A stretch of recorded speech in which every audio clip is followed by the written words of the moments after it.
Prezados, bom dia, boa tarde, boa noite, para quem estiver vendo nos horários diferentes.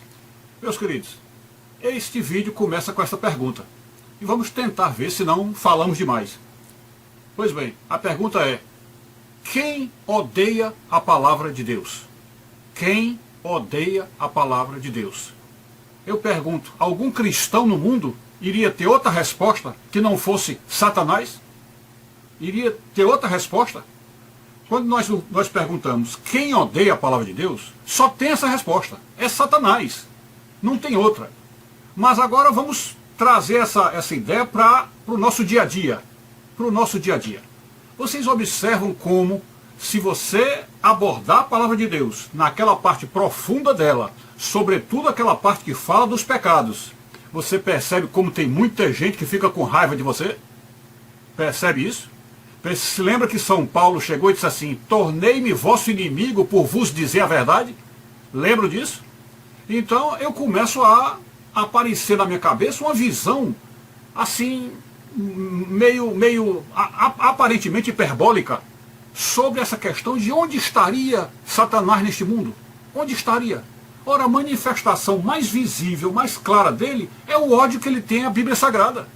Isso é a coisa mais clara. Praticamente tudo que ele faz no mundo está visando acabar com a Bíblia. Seja filosoficamente, eliminando o que ela quer implantar no mundo, o que ela pregou no mundo, a verdade que ela trouxe, seja fisicamente destruindo as edições, fazendo com que haja traduções erradas, criando novas religiões, enfim, criando outros evangelhos, enfim. É um ataque frontal direto à Escritura Sagrada. Porque tudo aquilo contra o qual ele se revela, e tudo aquilo contra o qual ele se rebela, como por exemplo, voltar-se contra a família, voltar-se contra os valores tradicionais, voltar-se contra a biologia, que fala que só existe homem e mulher, e ele então quer dizer que não existe só uma mulher, que existe 1000 sexos. Enfim, toda essa ideia dessas, vamos dizer assim, essas expressões completamente estapafúrdias que estão no mundo, é, no final das contas, o interesse de Satanás em anular, aniquilar, desmoralizar a palavra de Deus. Ok?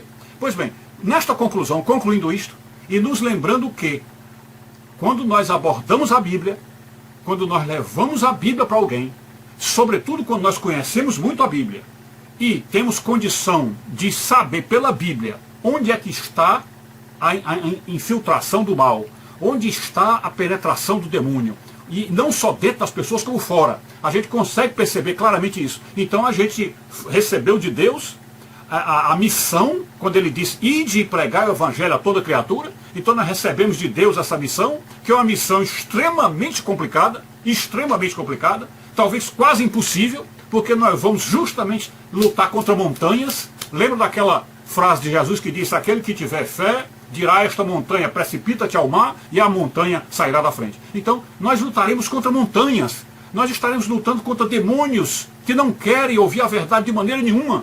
E os ouvidos ficarão como que com comichões e não querem ouvir a verdade de maneira nenhuma. Então, a missão de levar a verdade é dificílima, porque nós não nos confrontamos com as pessoas, nós nos confrontamos com Satanás. A irritação, a raiva, a ira que sobe no coração das pessoas que ouvem a palavra de Deus, não é a ira da pessoa, não é a ira de cada um individualmente, é a ira do demônio dentro da pessoa. E essa é uma das provas de que a influência do demônio nas pessoas é muito maior do que se fala por aí. Geralmente, entre os cristãos, se tem a ideia de que o demônio só fala, e o demônio só faz a atuação e a operação quando ele possui a pessoa, quando há uma possessão. Mas não é isso. Claro que não é isso. Observe que lá naquele episódio de São Pedro, quando Jesus começou a dizer que ia morrer, que ia para a cruz, para nos salvar, não sei o que, e Pedro chegou e disse: não te deixarei para a cruz. Aí Jesus disse: arreda, Satanás. Ora, Pedro não estava possesso. Pedro estava possesso, mas ele falou por Satanás. Então Satanás tem liberdade de chegar e usar a boca de uma pessoa e de um homem que tinha sido instruído por Jesus, que foi escolhido por Jesus, que nós na nossa igreja achamos inclusive que era o primeiro Papa, ou pelo menos o primeiro líder da igreja. E esse primeiro líder foi um homem que Jesus disse que estava falando por Satanás. Então, se isso ocorreu com Pedro, como não ocorrer com os outros? Ou como não ocorrer conosco? Não é? Então, se Satanás pode falar dentro da nossa boca, ao ponto de dizer uma blasfêmia contra Jesus, se ele pode fazer isso, por que ele não pode irritar irritar, enraivecer, irar uma pessoa quando ela ouve a palavra de Deus? Por que não? Então, se você entra em contato com alguém e a pessoa não quer saber da Bíblia, não quer ler a Bíblia, não leu Bíblia, tem raiva de quem leu, não gosta dos cristãos, não quer saber da mensagem de Deus, principalmente a doutrina do pecado, não quer saber, quer viver chafurdando nos seus pecados à vontade, sem que ninguém fale, então isto aí é o quê? Obra do demônio naquele coração. Obra do demônio naquele coração. Então, eu vou chegar e dizer que estão todos endemoniados? Não. Eu não vou fazer como o Bispo Macedo, que diz que 99% dos pastores do Brasil são endemoniados. Não, não. Mas 99% deles podem ter sido usados e podem estar sendo usados por Satanás para ludibriar as pessoas. Como grande parte deles ludibria mesmo. Sobretudo nessa questão da teologia da prosperidade. Ok?